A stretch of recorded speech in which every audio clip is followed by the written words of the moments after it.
Hello, my name is Matt Coons, and I appreciate your watching this video on the 2025 college football playoff debate.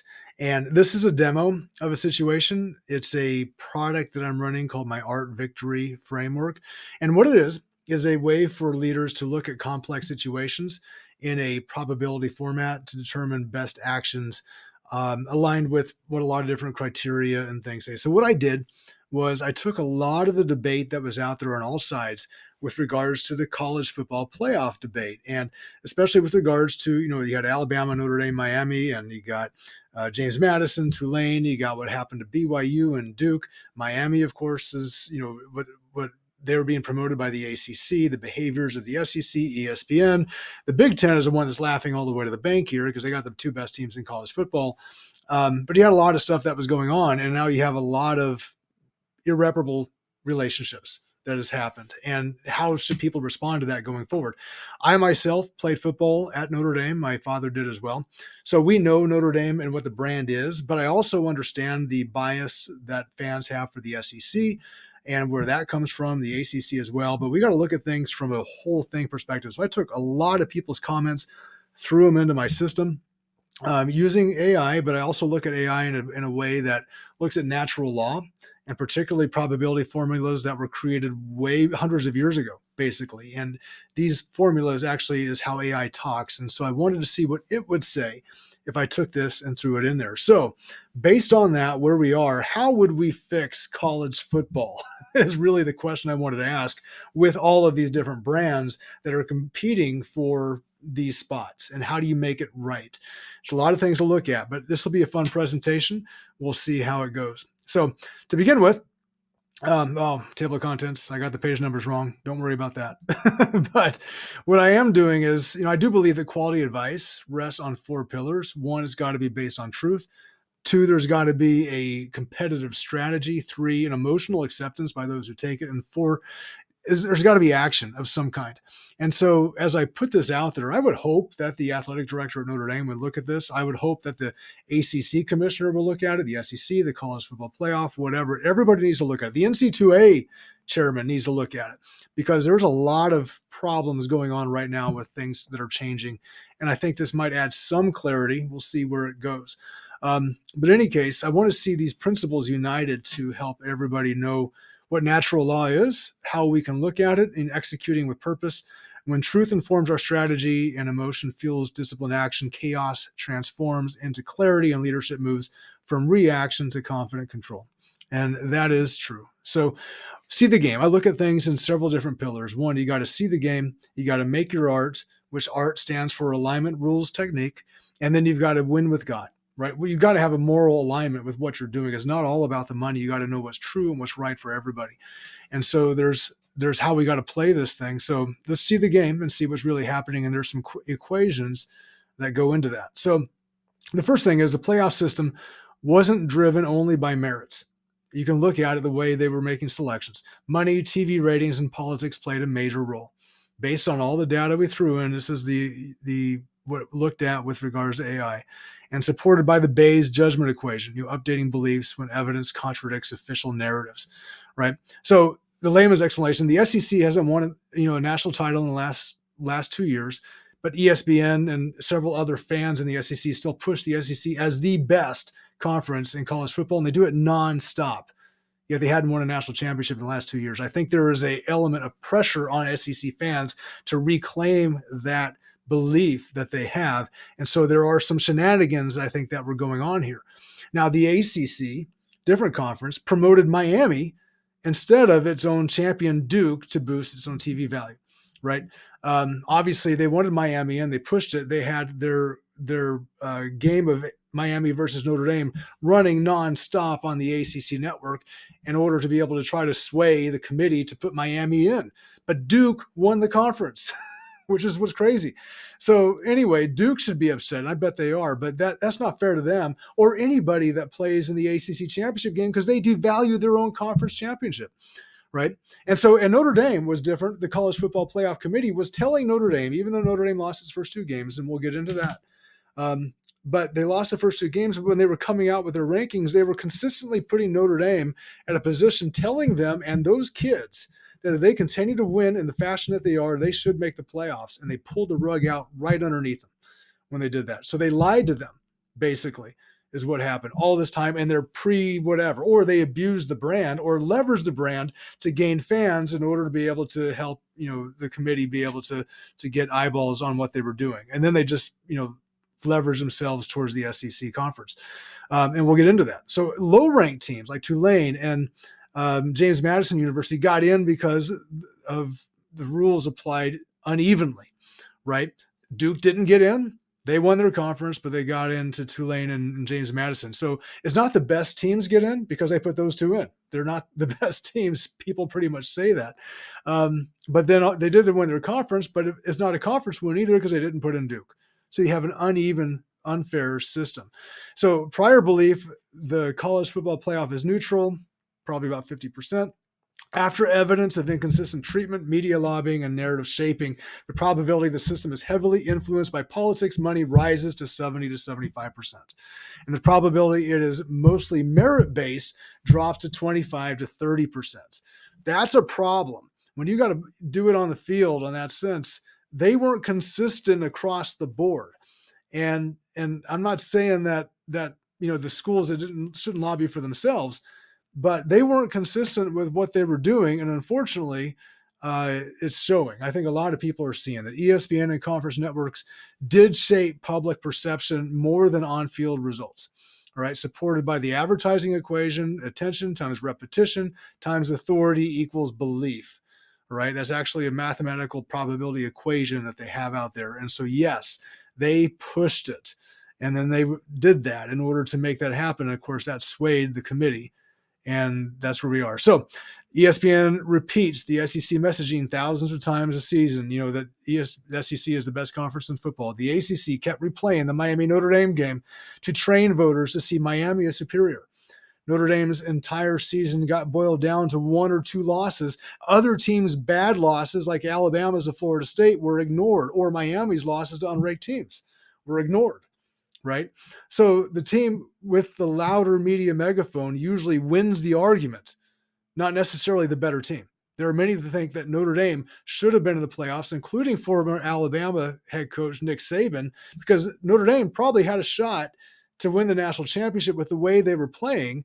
But of course, they didn't want that to happen because Notre Dame got to keep all that revenue, and the ESPN didn't want all that to go to the SEC, wanted all that to go to their conference.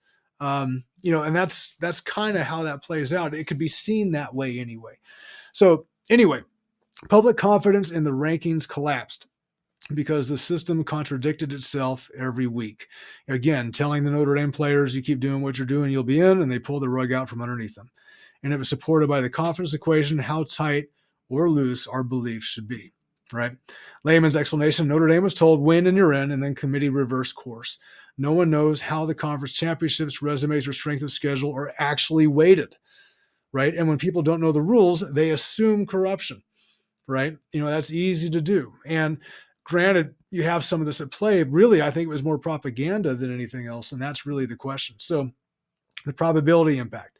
The probability that the college football playoff process is perceived as illegitimate, right? Probably around 80% among Notre Dame, ACC, and neutral fans. I'm not talking SEC or Big Ten. Big Ten is laughing all the way to the bank on this. But Notre Dame, ACC, and neutral fans believe that the college football playoff process is perceived as illegitimate.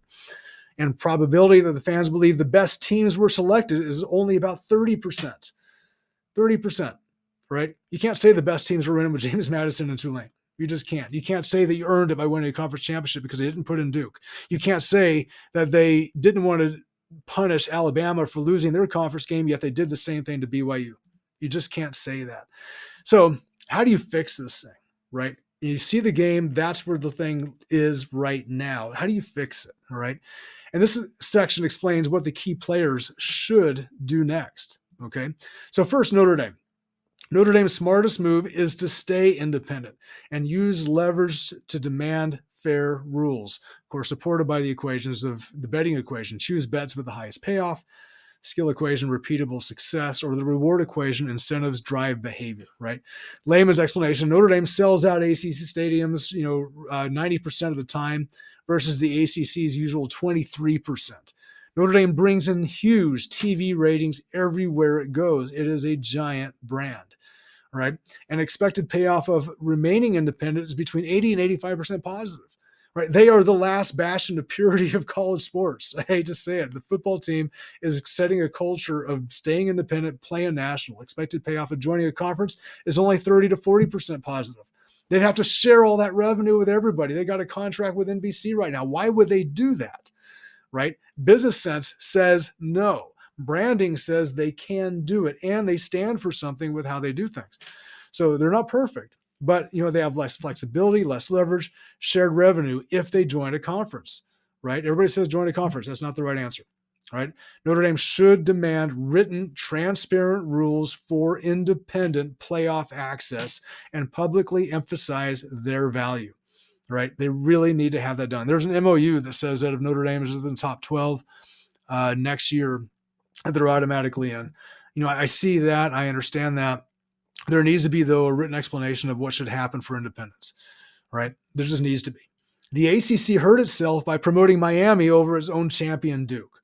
They really did. I mean, they didn't run TV, TV games of Duke over and over again to support that. They only did that with Miami. So unfortunately, supported by the alignment equation, actions must match the principles, and the reward equation, the ACC rewarded short-term TV ratings over long-term stability. Just what they did. They devalued their own conference, right? And so a conference that won't support its own champion makes its title meaningless. That's what happened with the ACC. And this destroyed trust with Notre Dame and weakened the ACC brand. Notre Dame's got the strong brand. Why would they want to align themselves with a brand that wants to destroy itself? The probability of long-term damage to the ACC credibility is around 70%. They have hurt themselves badly. And right now you got the athletic director at Notre Dame and the ACC chairman, going back and forth on different things. The reality is that relationship is strained, very strained, because of the behavior that they did. No problem with Miami supporting itself or the schools supporting themselves, but the conference aspect of what they did is really putting a strain on those business relationships. So the college football playoff needs simple, fair, written rules. Otherwise, the chaos will continue, right? And that's supported by the rules equation. Clear criteria creates fairness, and then learning equation, test reforms and update the system, right? So basically, a simple proposed model that AI generated based on all of this is all Power 5 champions automatically get in. And I agree with that. All Power 5 champions automatically get in regardless of record. Win your conference to get in. I think it should be the case, right? The G5, the group of 5 champions, get in if they meet a ranking threshold like in the top 15.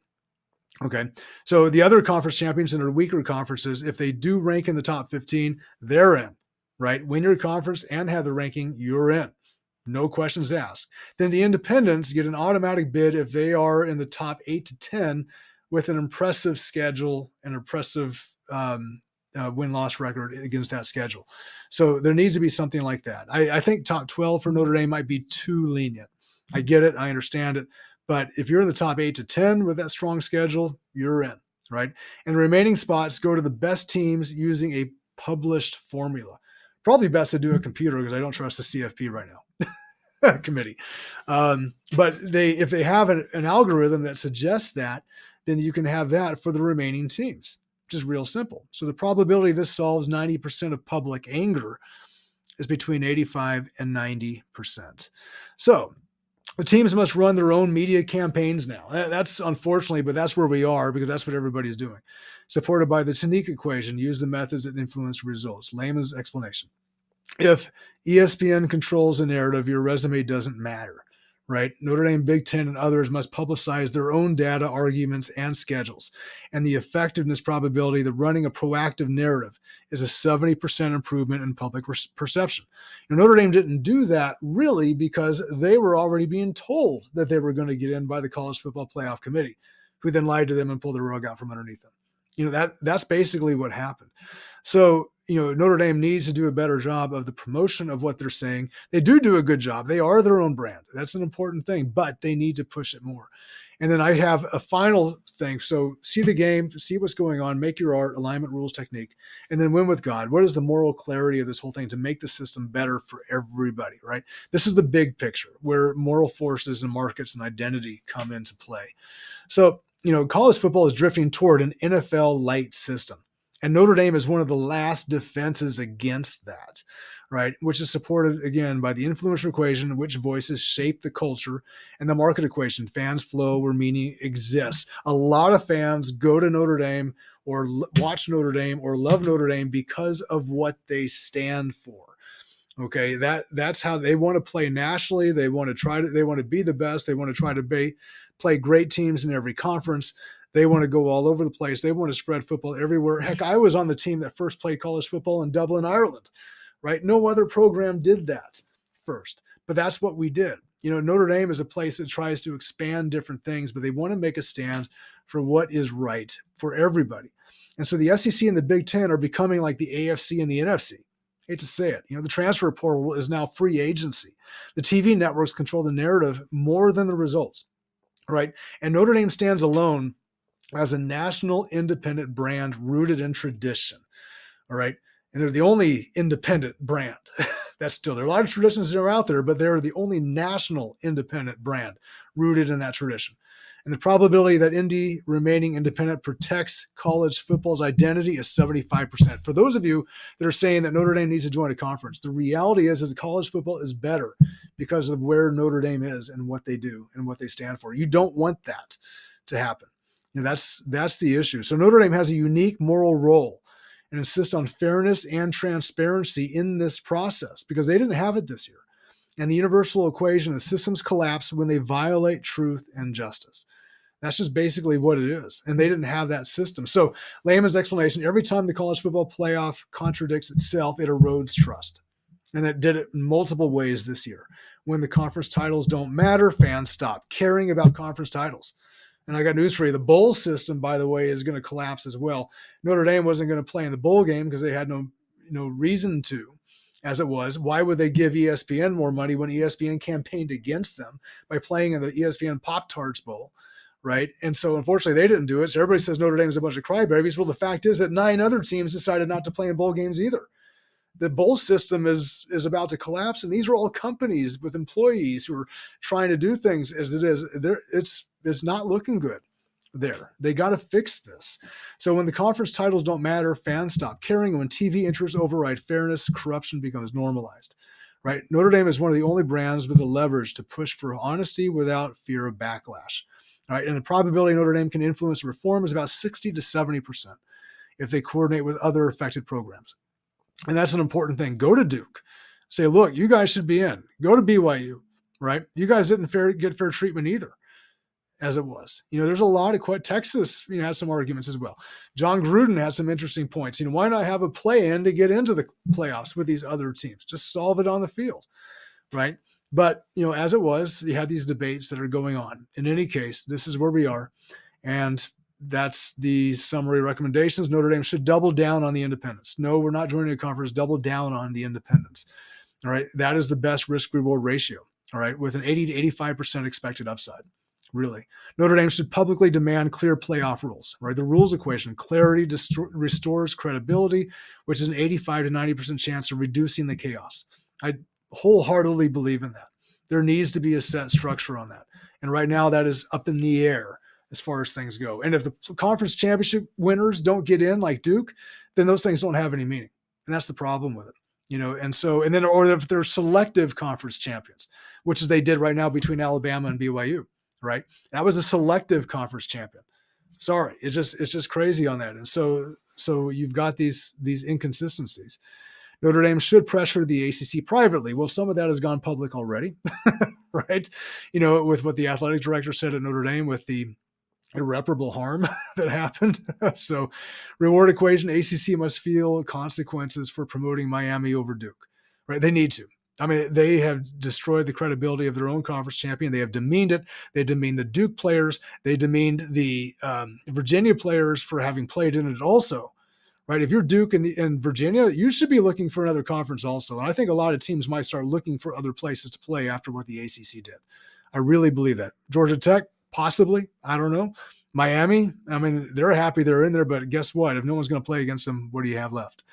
70% chance for the relationship requires restructuring, right? So Notre Dame, I expect we'll probably get out of the ACC relationship. I really believe that. We'll see what happens with that. So Notre Dame must take control of its own narrative, right? The advertising equation. Whoever controls attention controls belief, right? And that's a fact that's out there. You've got to publicly state where you stand. I said this in a podcast yesterday, but the 70% increase in national support, right? Notre Dame must take control of its own narrative. And Notre Dame should admit its own missed on-field chances. I wholeheartedly agree with this. I said this in a podcast I said yesterday. Notre Dame, unfortunately, has a tendency to not be as prepared as they should be in the first couple of games of the season.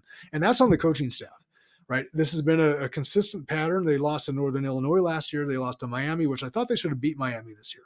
I knew Texas A&M was going to be good. But in any case, they're developing quickly during the season, but those first couple of games, whatever's happening during the preseason, at training camp, they've got to fix that. So I have no problem that Notre Dame should admit its own missed on-field chances against Miami and then A&M, and then pivot to reform. The confidence equation shows Notre Dame isn't making excuses.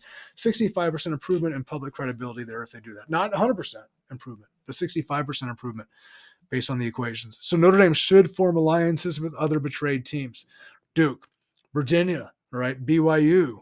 Look at Texas as well. I mean, they had an argument. I get it. They lost 3 games, but so did Bama, right? You got all those equations. So you got to look at things like that. So the influencer and market equations, collective pressure forces change, 60 to 70% chance of the system reform. And so if they're going to look at that, they need to have the pressure to get the system to be reformed.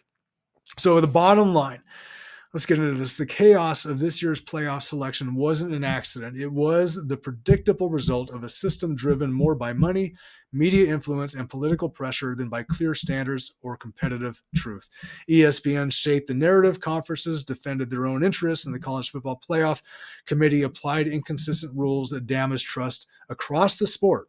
Notre Dame became the biggest casualty not because of performance alone, but because the process itself lacks transparency, fairness, and accountability, right? And going forward, the only sustainable path is one that restores integrity, clear rules, consistent application, honest communication, and alignment with natural law. Notre Dame should remain independent, leverage its unmatched brand value, publicly demand transparent criteria, and refuse to participate in systems that reward manipulation over merit. By doing so, Notre Dame not only protects its own future, but also positions itself as the leading voice, calling college football back to fairness, clarity, and truth.